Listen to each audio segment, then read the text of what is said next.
Shalom.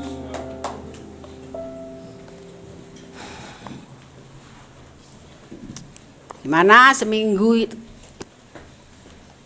dalam seminggu ini, apakah hati terus bersuka cita? Apakah selalu ada syukur kepada Tuhan? Apa sebaliknya?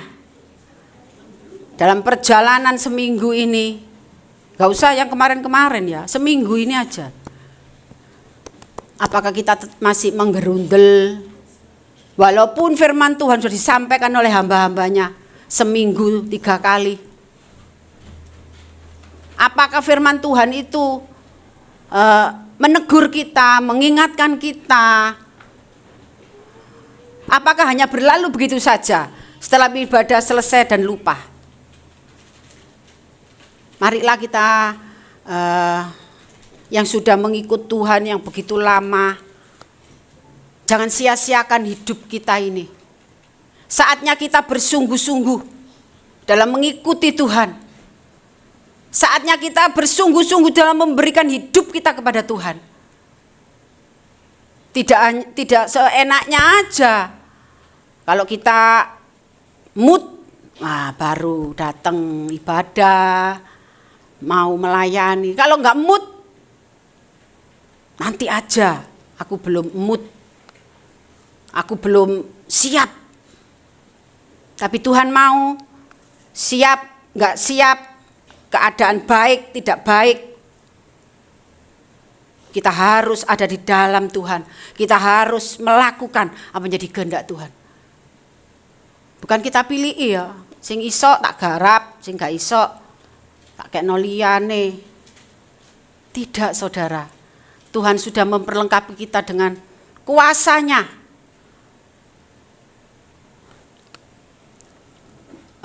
Bulan ini temanya di dalam Roma 15 ayat yang ke-18. Mari kita baca.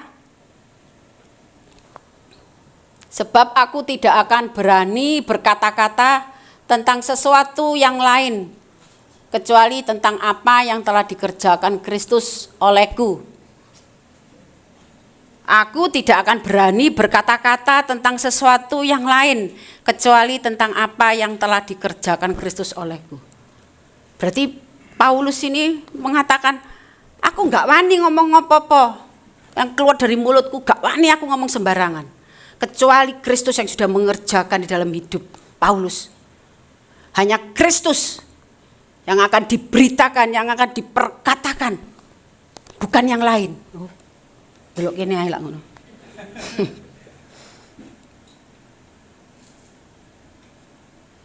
Yaitu untuk memimpin bangsa-bangsa lain kepada ketaatan. Jadi dia itu memberitakan firman Tuhan. Dia ke bangsa-bangsa, khususnya ke Asia ya.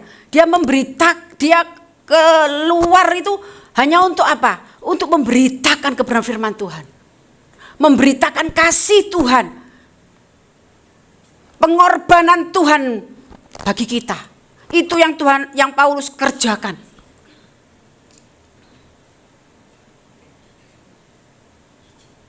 Sekarang pertanyaannya, apakah kita sudah mengerjakan apa yang diteladankan oleh Paulus? Apakah kita sudah mengerjakan dalam kehidupan kita? Jangan di luar, di rumah aja. Di dalam rumah aja, gak usah keluar. Keluar itu sudah agak luas. Di rumah aja yang sekelupek. Apakah hidup kita sudah menjadi berkat untuk anak-anak kita? Untuk suami, orang tua, untuk cucu, untuk menantu. Apakah yang kita keluarkan dari mulut kita itu untuk keluarga kita ini sendiri? Apakah Kristus yang kita sampaikan? Sehingga di keluarga kita ada pertobatan. Mungkin justru kalau di keluarga itu paling sulit ya. Karena setiap pribadi mengenal pribadi masing-masing. Tetapi marilah kita belajar seperti Paulus. Kalau kita ngerombol, sampaikan firman Tuhan. tunjukkan bahwa kita itu anaknya Tuhan, bahwa kita itu melakukan seperti yang Tuhan kerjakan dalam hidup kita. Mungkin kita cangkruk anak-anak muda ya. Oh, enggak ada anak-anak muda. Ini sudah setengah semua.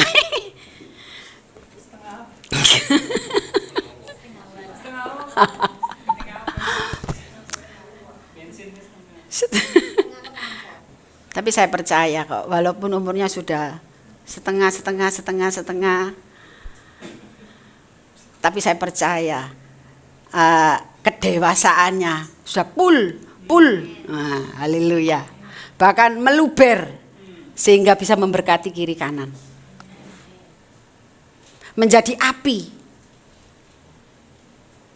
Jadilah api untuk membakar kiri kananmu.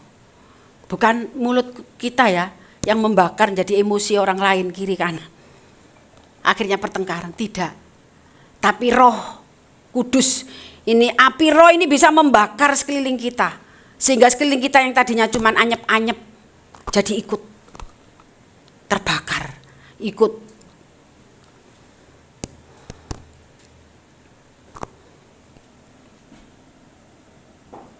Mari kita itu setiap minggu kita ke gereja, kita baca firman. Apakah kita sudah mengerti, sudah mengenal Allah kita? Apakah kita sudah mengenal Allah kita? Siapa Allah kita dalam hidup kita? Kalau tanpa pengenalan akan Tuhan, kita tidak akan pernah bisa mengasihi Tuhan dengan sepenuh hatinya. Kalau kita nggak mengenal Tuhan, kita nggak mengenal Allah kita siapa, terus kita ngomong aku mengasihimu Tuhan, aku mencintaimu, aku mau berikan hidup. Bisakah? Nggak bisa. Itu hanya mulut, omong kosong. Orang mengasihi pasti sudah mengenal pribadinya. Kalau benar-benar mengasihi pasti mengenal pribadi seseorang itu. Apakah engkau belum mengenal sudah mengasihi? Kau sudah ngomong aku cinta. Padahal belum kenal, mungkin dijawab pret begitu. Kurang kenal kok ngomong cinta. Tapi Tuhan mau setiap pribadi, setiap kita, Tuhan mau engkau mengenal Dia lebih lagi, lebih dalam lagi. Oleh karena kita harus fokus kepada Tuhan. Makanya tema bulan ini saya beri judul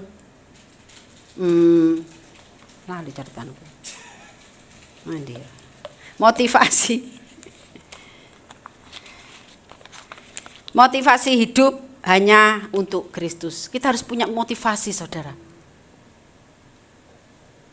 Motivasi kita kepada siapa? Kepada kekayaan? Motivasi kita apa? Kepada harta? Jabatan? Kalau motivasi kalian seperti itu, engkau tidak akan pernah merasakan campur tangan Tuhan dalam hidup kita. Dan ini saya ambil di dalam Filipi 1 ayat yang ke-21. Di sini dikatakan, karena bagiku hidup adalah Kristus dan mati adalah keuntungan. Hidup adalah Kristus, mati adalah keuntungan. Rasul Paulus mengatakan ya di sini bahwa hidupnya saat dia hidupnya hanya untuk Kristus. Bagi Paulus itu bukan sekedar tambahan. Kristus bukan hanya tambahan di dalam hidupnya, tetapi sebagai esensi dari kehidupan, segala ambisinya, harapan dan tujuan hidupnya. Itu hanya untuk Kristus. Begitu juga harusnya dengan kita. Mulailah belajar untuk memberikan motivasi, untuk motivasi hidup kita ini loh. Kita belajar untuk kita berikan kepada Tuhan. Sehingga apapun yang kita kerjakan, di dalam pekerjaan, di dalam ngurus rumah tangga, di dalam menghadapi anak-anak, kita hanya berfokus kepada Tuhan. Supaya apa? Supaya Roh Kudus itulah yang menuntun kita untuk kita itu bisa menghadapi segala masalah. Bukan dengan pikiran kita sendiri, bukan dengan kekuatan kita. Tetapi berjalan dengan Kristus. Sehingga kalau kita mulai Tuhan, apa yang kita kerjakan itu Tuhan buat berhasil, kita bisa mengakui bahwa itu karena Tuhan. Bukan aku rek, lek gak ono aku gak mungkin beres iku kerjaan iku. Lek gak ono aku gak jalan.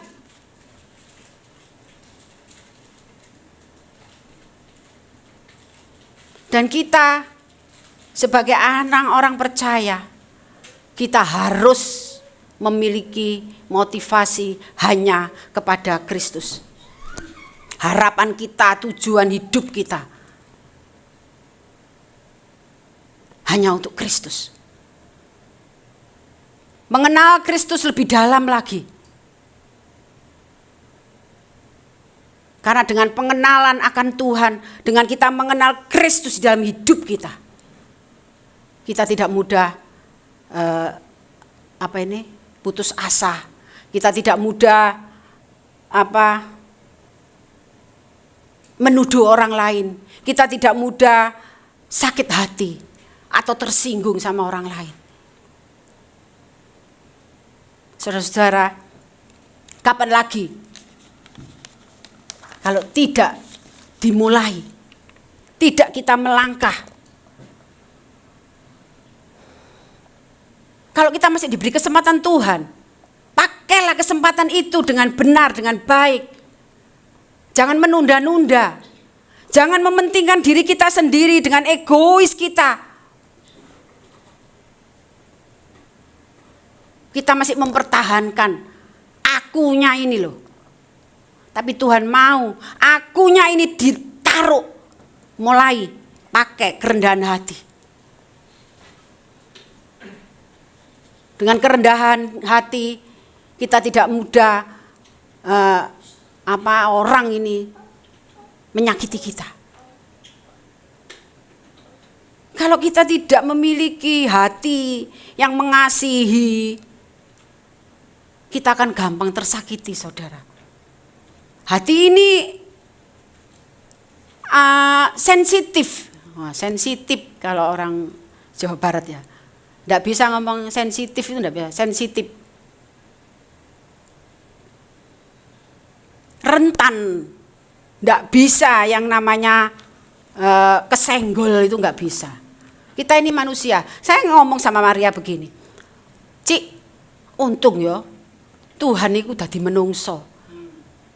Kalau enggak, Tuhan itu enggak akan pernah ngerti. Ya apa? Hati manusia, bagaimana manusia ini? Makanya sebelum Kristus datang,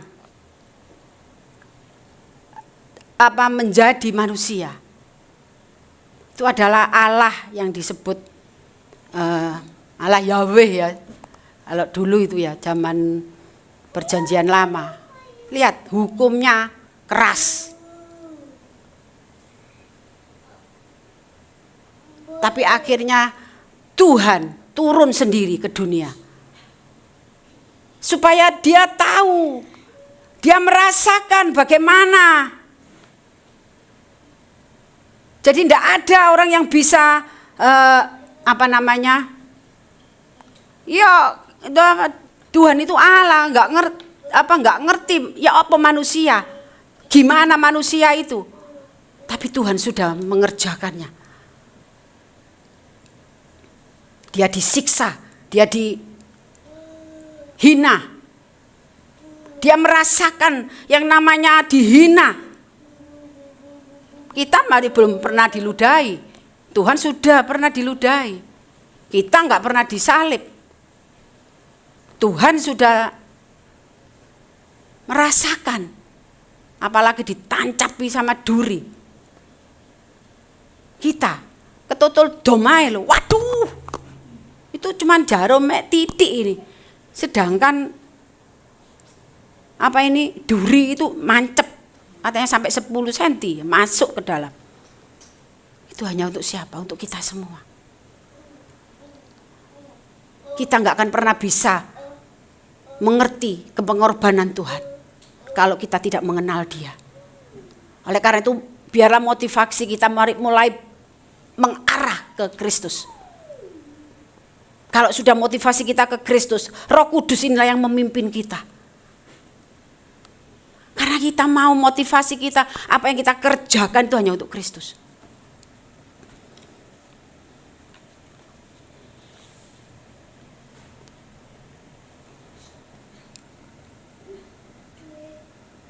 Oleh karena itu saudara, biarlah setiap kita hidup berpusat kepada Kristus. Kristus adalah pusat dari segalanya. Pusat. Kalau ada AC, pusat sentralnya. Tapi hidup kita berpusat ada di tangan Kristus.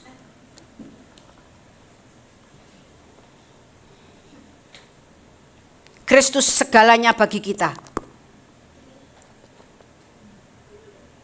Bukan hanya kehidupan bersama dengan sesama, tetapi secara secara hidup kita ini harus benar-benar hanya untuk Kristus gitu. Apapun yang kita kerjakan, biar semuanya itu untuk kemuliaan nama Tuhan.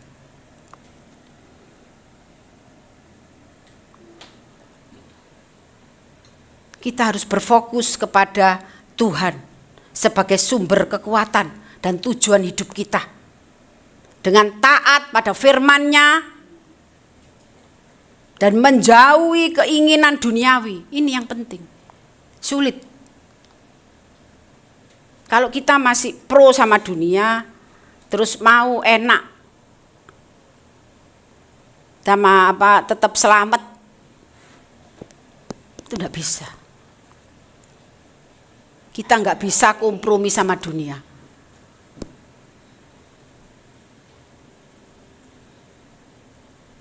Karena dunia adalah pusat di mana kita akan mendapatkan hukuman yang kekal. Karena dunia ini sudah dikuasai oleh roh jahat, dikuasai oleh kuasa-kuasa gelap. Sedangkan kita masih hidup di dunia. Kalau enggak hati kita, pikiran kita, hidup kita sepenuhnya hanya tertuju kepada Tuhan, hanya berfokus kepada Tuhan. Kita masih mau lihat kiri kanan, masih lama-lama kayak saya berdoa, nyembah, lama-lama karena enggak fokus bisa miring sana ya.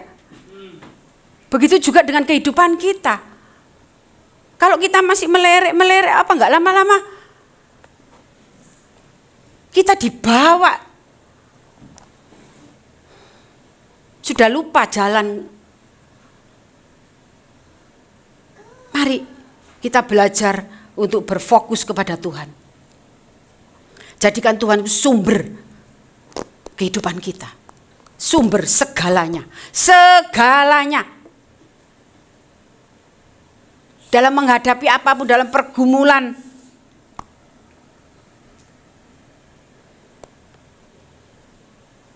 jangan dinomorduakan Tuhan itu.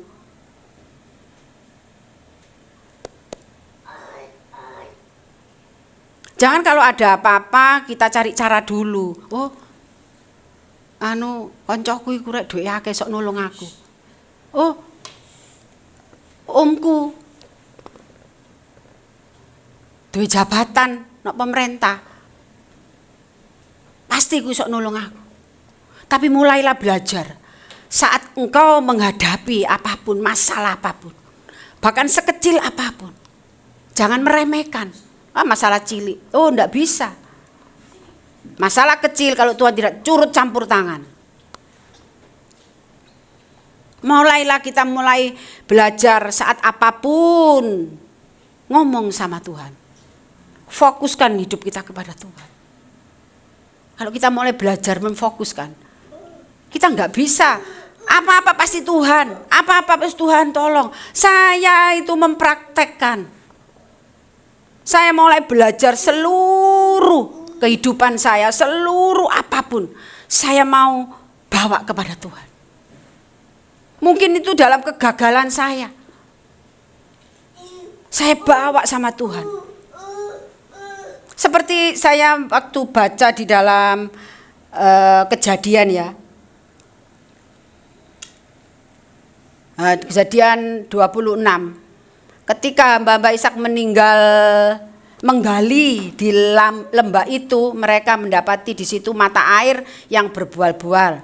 Lalu bertengkarlah para gembala Gerar dengan para gembala Ishak. Kata mereka, air ini kepunyaan kami, dan Ishak menamai sumur itu Esek karena mereka bertengkar dengan dia di sana.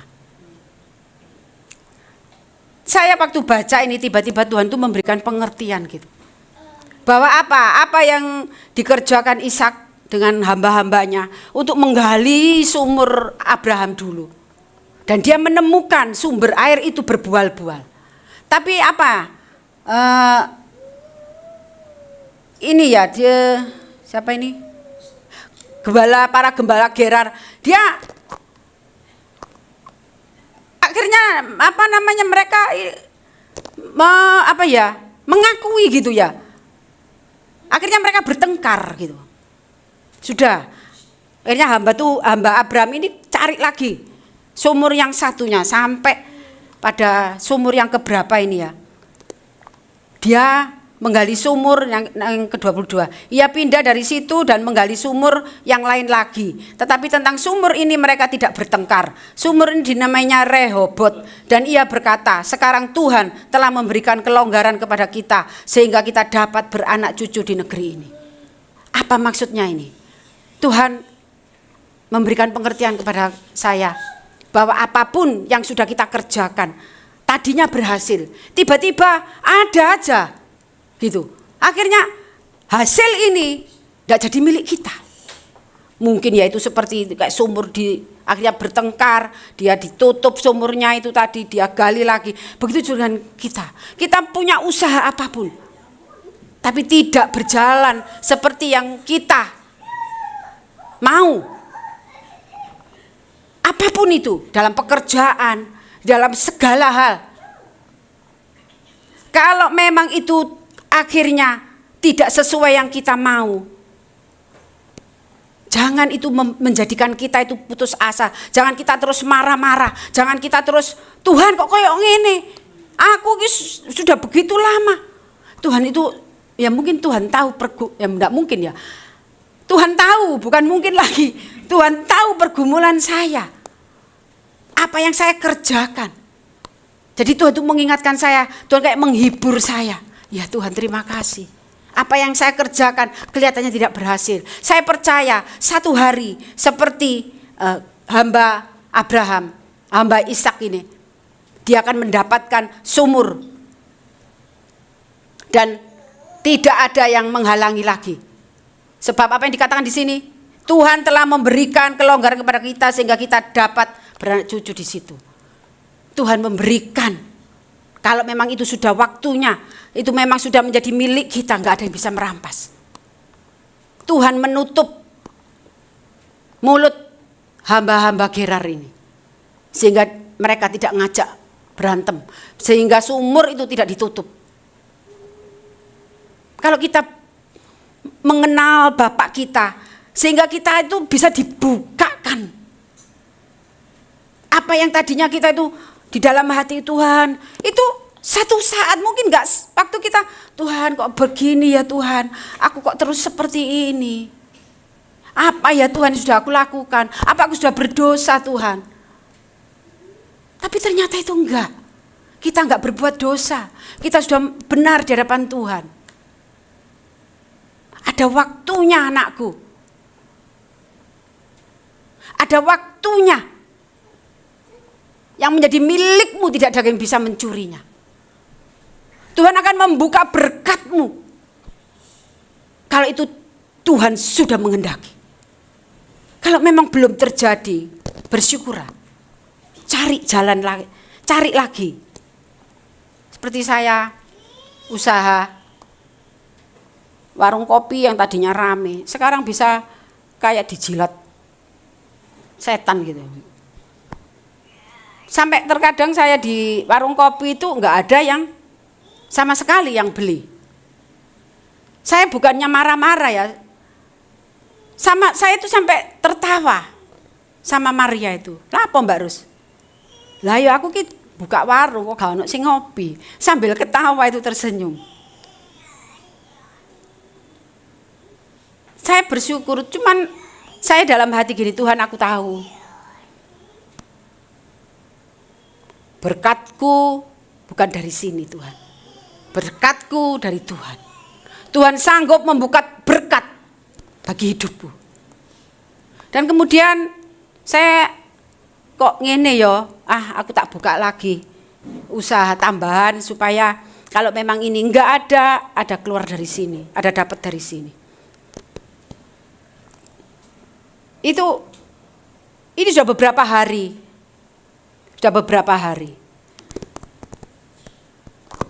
Tidak ada yang datang.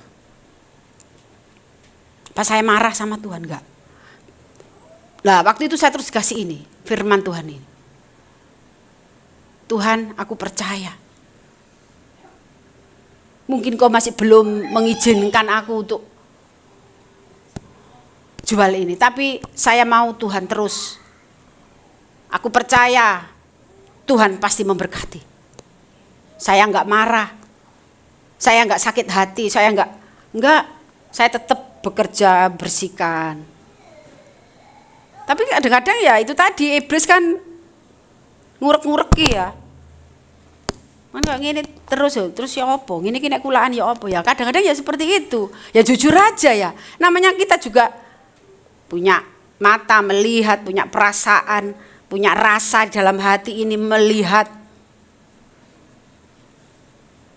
Tapi setiap kita yang hidupnya berfokus kepada Tuhan, itu tidak akan terpengaruh dalam jiwa kita.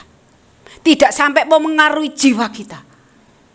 Tuhan selalu buka jalan buat kehidupan kita.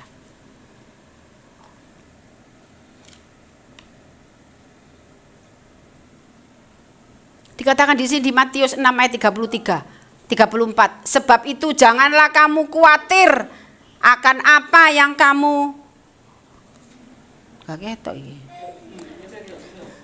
Sebab itu janganlah kamu khawatir akan hari besok.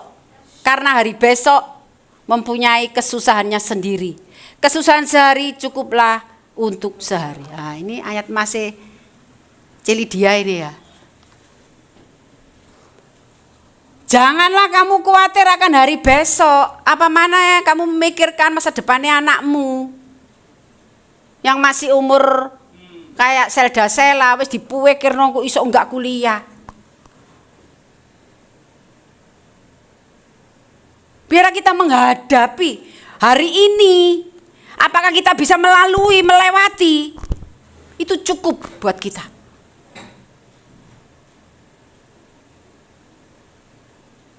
Biarlah kita itu bisa mengerti gitu. Apa setiap firman Tuhan ini, minta Tuhan untuk mengerti. Jangan biasakan membaca firman cuman sekedar mau setor ayat firman. Cepet-cepetan. Itu tidak menghasilkan di dalam hidup kita. Dan firman itu gak akan pernah bertumbuh. Karena kita cepet-cepetan nabur benih, nyangsang nang dindi. Kalau kita menabur, benih itu ditabur, pasti pelan-pelan. Enggak, jua.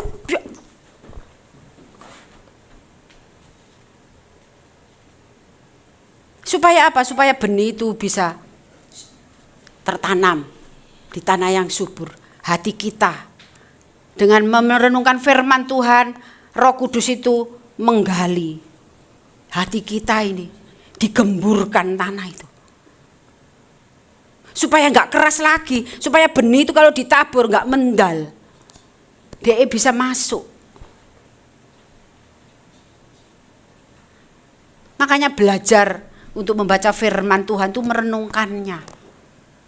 Karena firman Tuhan inilah yang memberikan pengertian di dalam kehidupan kita. Yang bisa membawa kita itu serius kepada Tuhan. Yang bisa membawa kita itu fokus kepada Tuhan. Dan hanya kepada Tuhan hidup kita ini kita berikan. Mari saudara-saudara.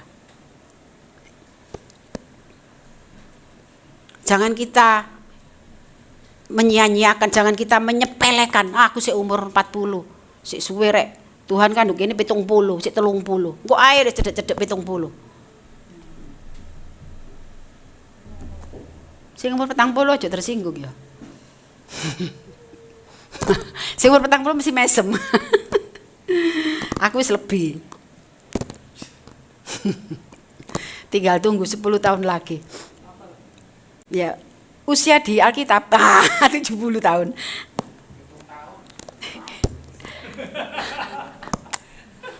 Itulah saudara, kita harus sungguh-sungguh di dalam mengenal Tuhan. Jangan remehkan, pengenalan akan Tuhan itu penting sebelum kita masuk menyerahkan hidup kita. Kalau kita sudah menyerahkan hidup kita, kita nggak kenal siapa yang mau kita ikuti. Gagal. Yang dapat malah apa? Dipakai iblis untuk apa? Untuk memecah belah. Makanya kita harus dewasa. Dewasa. Saya sering mengatakan di sini, karena Tuhan mau kita itu dewasa. Dengan kedewasaan, dengan pengenalan akan Tuhan, kita bisa dibimbing Tuhan, dibawa Tuhan. Untuk apa? Untuk menggenapi setiap rancangannya dalam hidup kita. Siapa sih yang nggak ngalami masalah? Ayo di sini siapa yang nggak pernah mengalami masalah? Wah, Pastor Gary nggak ngalami masalah ya. Semua setiap kita duwe akeh, gak duwe duit, duwe omah gedong, gak duwe omah, semua punya masalah. Presiden itu malah orang yang berkuasa di Indonesia, masalahnya penuh dia. Dituntut sana, tuntut sini.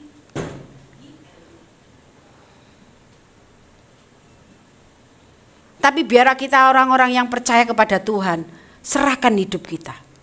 Apapun itu. Bahkan rencanamu, yang kau memiliki rencana, serahkan sama Tuhan. Tuhan, ini rencanaku Tuhan. Biarlah semua ini Tuhan yang memberkati sehingga menjadi rencanamu Tuhan. Bukan rencanaku harus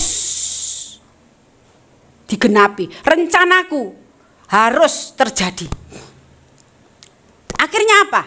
Kita dengan usaha kita, dengan kekuatan kita, kita berusaha mencari jalan di luar Kristus. Supaya apa? Supaya rencana itu bisa terjadi. Tapi kalau kita menyerahkan rencana kita dalam kehidupan ini, kita serahkan sama Tuhan. Kalau memang itu berkenan di hadapan Tuhan, Tuhan pasti jadikan apa yang kau rindukan, apa yang kau rencanakan itu terjadi. Tapi kalau rencanamu ini di hadapan Tuhan, itu akan membuat kita akan meninggalkan Dia, membuat kita akan terjerumus. Tuhan gak akan memberikan semua itu. Tuhan akan berikan yang menurut Dia yang terbaik bagi hidup kita. Makanya jangan pernah katakan aku gagal.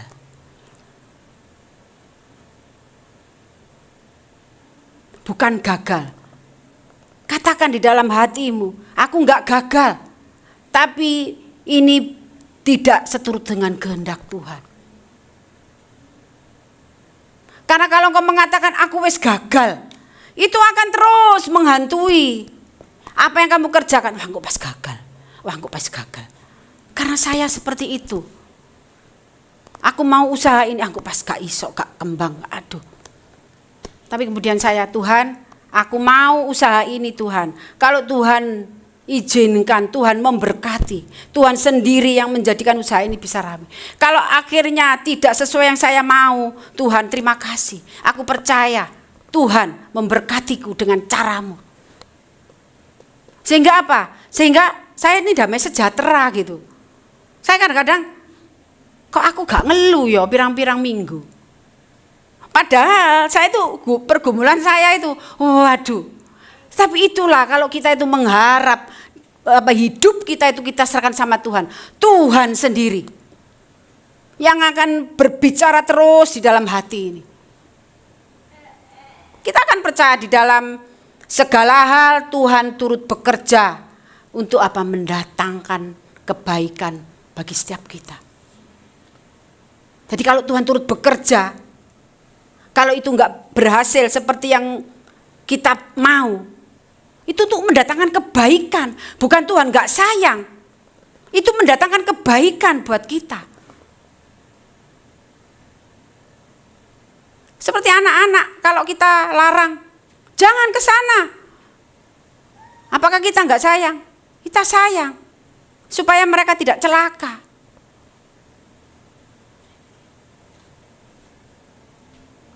Kita memiliki hati yang mengasihi kepada anak-anak. Itu karena itulah Tuhan katakan kita ini serupa dengan Dia, serupa dengan Kristus, serupa.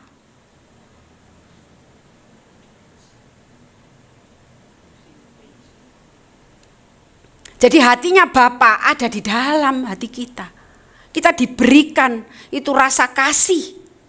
Mengasihi mengalahkan segalanya. Kalau kita mengasihi pasti kita bisa mengampuni. Istri yang mengasihi suaminya, sekalipun mungkin suaminya sudah menyakiti, karena dia sangat mengasihi, dia pasti memberikan kesempatan. Itu contoh cinta, contoh kasih. Kalau kita mengasihi Bapak kita mengasihi Kristus, sekalipun apa yang kita mau itu tidak terjadi, kita tetap mengasihi Dia. Kita terus tetap menyembahnya, enggak kita meninggalkannya.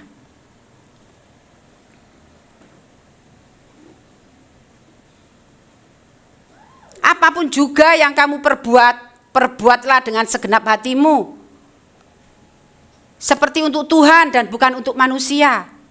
Apapun yang kamu perbuat, apapun yang kamu buat, kamu kerjakan, perbuatlah dengan segenap hatimu.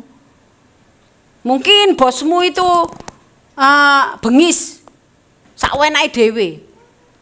Tapi ini apa yang dikatakan? Perbuatlah dengan segenap hatimu. Nanti Tuhan sendiri yang membela engkau, membela hakmu. Tuhan sendiri nanti. Kalau menurut dunia, kita ini orang-orang yang munafik, orang-orang pengecut. Menurut dunia kita ini pengecut. Enggak pernah mau protes, enggak pernah mau.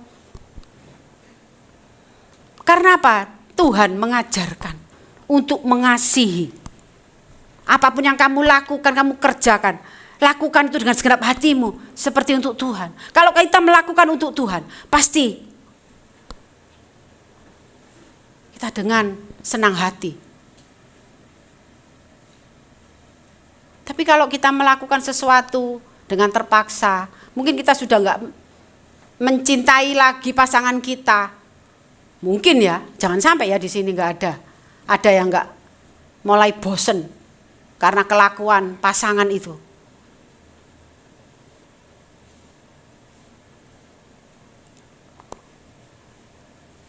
Kita kalau punya kasih, kita mengasihi, kita akan memberikan hidup kita. Pasti di dalam pikiran kita itu orang yang kita kasihi. Kalau kita mengasihi Tuhan, sedikit apa-apa, kita pasti ingat sama Tuhan. Tuhan terima kasih. Tuhan terima kasih. Apapun tanya sama Tuhan. Karena apa? Hati kita dipenuhi. Dipenuhi oleh apa? oleh cinta kita kepada Tuhan. Jadi sedikit-sedikit apa-apa yang kita ingat itu Tuhan. Kalau sudah Tuhan, Roh Kudus itu bekerja. Yang tadinya kita mau emosi, kita mau marah, bisa teredam. Gak jadi marah. Kadang saya pernah seperti ini, Tuhan, kalau gak karena Engkau Tuhan, aku wis muales delok wong iki Tuhan. Kalau gak karena Engkau Tuhan, aku melakukan karena Engkau Tuhan. Karena aku mengasihi-Mu, aku mau memberikan Tuhan teladan-Mu. Memang daging ini sakit, saudara. Kalau kita melawan itu sakit. Yang seharusnya kita mungkin dengan mengata-ngatai itu, puas. Tapi itu harus direm. Terima kasih Tuhan. Terima kasih. Pernah nggak lihat di TikTok seperti itu? Makasih ya. Sabar.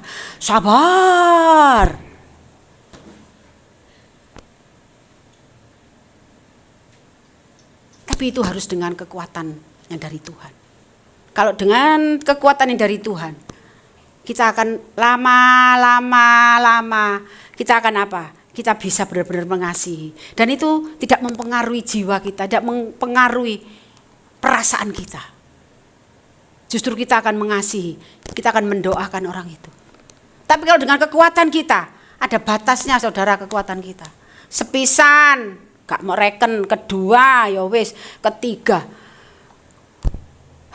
delok naik kon ya wis, akhirnya sik lagi gitu kon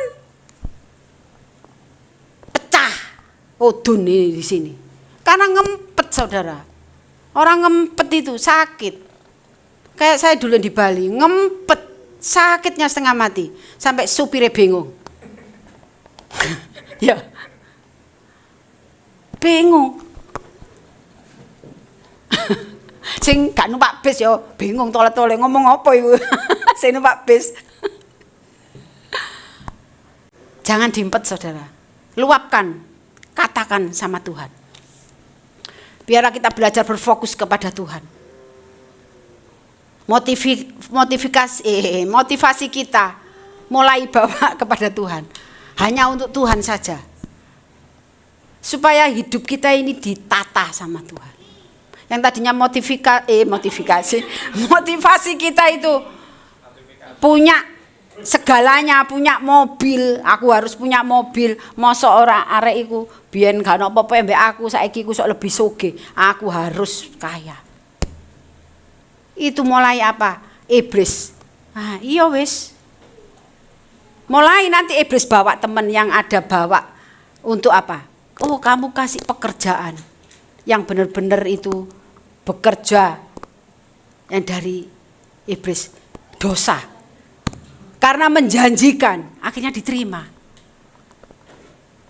Dia enggak punya lagi, enggak bisa mendengar lagi Tuhan bicara. Mulai memang butuh proses untuk kita bisa motivasi kita sepenuhnya kepada Tuhan. Untuk anak-anak ini ya, apa namanya,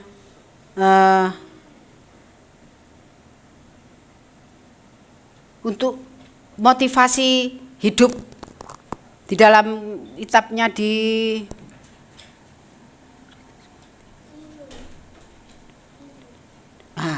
dalam 2 Korintus 5 ayat yang ke-15. Dan Kristus telah mati untuk semua orang. Bukan untuk orang Kristen aja ya. Semua orang. Orang berdosa. Semua orang. Supaya mereka yang hidup tidak lagi hidup untuk dirinya sendiri. Kalau Kristus sudah mati bagi kita, kita tidak lagi hidup untuk kepentingan diri kita sendiri. Tetapi untuk Dia yang telah mati dan telah dibangkitkan untuk mereka. Kita hiduplah ini bukan untuk diri kita sendiri lagi. Kita sudah mulai memikirkan orang lain. Kita mulai mengasihi. Kita belajar untuk mengasihi orang yang membenci kita, yang menyakiti kita. Kita mulai mengasihi. Bukan lagi egois, bukan lagi untuk kepentingan diri kita sendiri. Tetapi mulai kita hidup berbagi firman, berbagi kebaikan Tuhan. Supaya orang yang tidak pernah mendapat kebaikan Tuhan, dia akan rindu untuk mencari Tuhan, mau merasakan kebaikan Tuhan itu.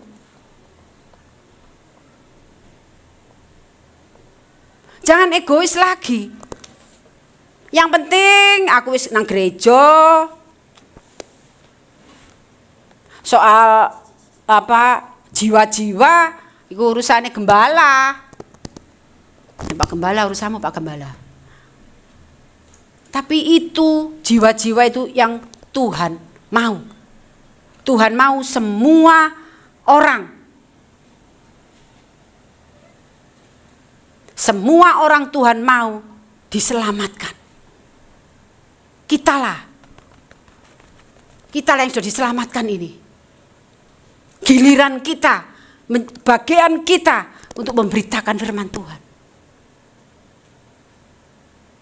Supaya orang yang belum mengenal Kristus, orang yang belum mengenal kebenaran firman Tuhan, mereka boleh percaya, mereka boleh mendengar firman Tuhan itu. Sehingga mereka percaya, mereka boleh menyerahkan hidupnya kepadamu untuk diselamatkan. Kepada Tuhan dan kepadamu. Mingsili terus ini. Saking meluap. Mari saudara, sekarang apa lagi yang belum kita mulai buat pertanyaan dalam diri kita sendiri. Apa yang sudah kita lakukan untuk Tuhan? Apa motivasi kita untuk Tuhan? Modifikasi ya. Mulai kita cari apakah aku sudah semuanya ini, apa yang aku kerjakan ini untuk Tuhan. Hanya Tuhanlah yang layak untuk kita berikan yang terbaik, untuk kita berikan apa yang berharga. Bukan sekedar aku gak seneng rek, wis tak kena Tuhan. Wis engko ae. Tuhan dinomor 2-kan. Tapi yang berharga, bagimu itu berharga, biarlah itu untuk kemuliaan nama Tuhan. Apa yang berharga dalam hidupmu? Berikan itu sebagai persembahan kepada Tuhan. Yang berharga, yang mulia, yang terbaik, itu nanti lagunya ya Pastor ya. Lagunya nanti itu. Itu yang harus kita berikan untuk Tuhan. Bukan sisa-sisa. Capek engko ae wis. Sisa-sisa yang kita berikan. Padahal Tuhan sudah memberikan hidupnya. Tuhan sudah memberikan segalanya. Tuhan yang menolong kita. Tuhan yang membebaskan kita dari belenggu dosa, dari ikatan kuasa kegelapan. Kita dibebaskan, kita dimerdekakan. Apa kita sudah memberikan yang terbaik untuk Tuhan? Apa hidup kita sudah menyenangkan hatinya? Apa sebaliknya? Cuman saudara-saudara yang bisa menjawab.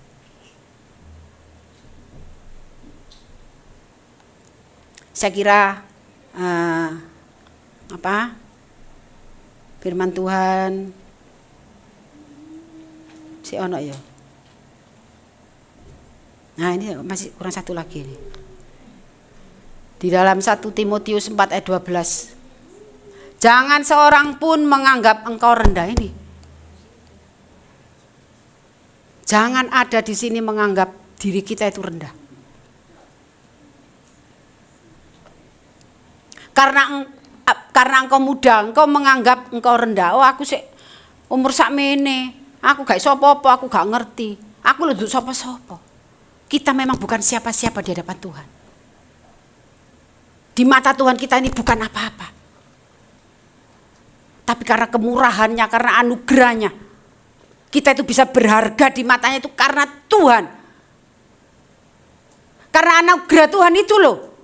Kita itu berharga. Padahal kita ini bukan siapa-siapa. Kita itu hanya debu. Kalau angin liwatnya wis biar, itu kita.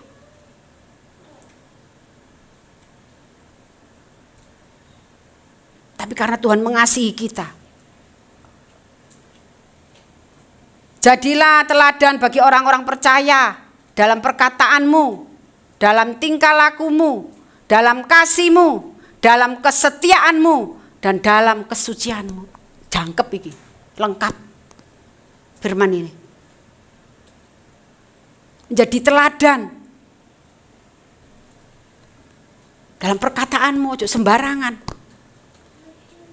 Melepaskan kata-kata, apalagi kata-kata yang mengutuk, itu sudah tidak lagi. Kalau kita benar-benar orang percaya, kita harus menjaga mulut kita yang tetap suci, tetap kudus. Memang enak kok saudara, kalau ngomong welek itu enak aja, enak. Apalagi kalau orang yang kita ilokno iki terus loro ati, seneng setengah mati. Rasakno. Ya koyo ngono ku atiku. Tapi kalau kita hidup, kita melebur menjadi satu dengan Tuhan, menjadi satu dengan Roh Kudus, kita enggak akan mampu. Karena Roh Kuduslah yang menahan kita. Yang kita ucapkan itu akhirnya apa? Berkat. Kita akan mendoakan, Tuhan ampuni dia ya Tuhan, berkati dia, tolonglah dia Tuhan, biar dia bisa mengampuni. Itu yang kita keluarkan, tidak lagi hujatan. Itulah yang dibalas kejahatan dibalas dengan kebaikan, yaitu loh. Ditampar pipi kiri, diberikan yang kanan. Itu yang Tuhan ajarkan kepada hidup kita. Tapi kita masih senang memuaskan daging kita. Kita masih senang memuaskan hati kita. Tapi biarlah kita boleh menyenangkan hati Tuhan dengan cara apa ya? Dengan ini tadi. Dengan perkataan kita, tingkah laku kita selalu ada dalam kasih-Nya, kesetiaan kita dan kesucian kita. Itulah yang menyenangkan hati Bapa. Yang kita selalu bergantung kepadanya, itu yang Tuhan senang. Karena Tuhan gak mau kita itu merasa bisa, itu sombong. Kesombongan yang menjatuhkan hidup kita. Tuhan gak mau kita itu jatuh karena kesombongan kita, karena kebodohan kita, karena kebebalan kita. Tuhan mau kita memiliki pikiran yang cerdas di dalam rohani, memiliki hati yang selalu nurut, taat sama firman Tuhan. Itu yang bisa membentuk kita, mengubah hidup kita. Yang hancur-hancuran bisa dibenahi sama Tuhan. Tuhan mau kita semua ini mengalami hidup yang baik. Mari saudara, mulailah mempunyai komitmen, mulai mempunyai motivasi yang benar di hadapan Tuhan. Jangan ditunda lagi, jangan engko ae. Umur kita enggak tahu. Tetangga saya umur 21 tiba-tiba kecelakaan, meninggal. Itu kan masih muda, tapi dia sudah pergi. Apalagi yang sudah dewasa, usianya kayak saya, Pak siapa ini? Pak Zul, Bu Olivia, ya. Siap-siap. Itu harus lebih lagi, maksud saya itu lebih dekat lagi sama Tuhan. Berikan waktumu sepenuhnya untuk Tuhan. Bukan tuwek tambah jalan-jalan ngelencer. Nah, kowe kapok kowe ayo, syukur. Untung gak ono sing ngelenceran gini. Lek ono pasti nyemoni aku gitu. Puji Tuhan. Terima kasih, biar firman Tuhan ini benar-benar direnungkan. Supaya apa? Supaya firman ini bertumbuh gitu. Membawa kita itu ke dalam kebenaran Tuhan, bukan di dalam kebenaran diri kita sendiri. Karena firman Tuhan itu menegur, mengajar, mendidik. Kalau kita mengabaikan firman Tuhan, kita mengabaikan Kristus. Kalau kita menyenangi firman Tuhan, berarti hidup kita memang hanya untuk Tuhan. Amin. Tuhan Yesus memberkati.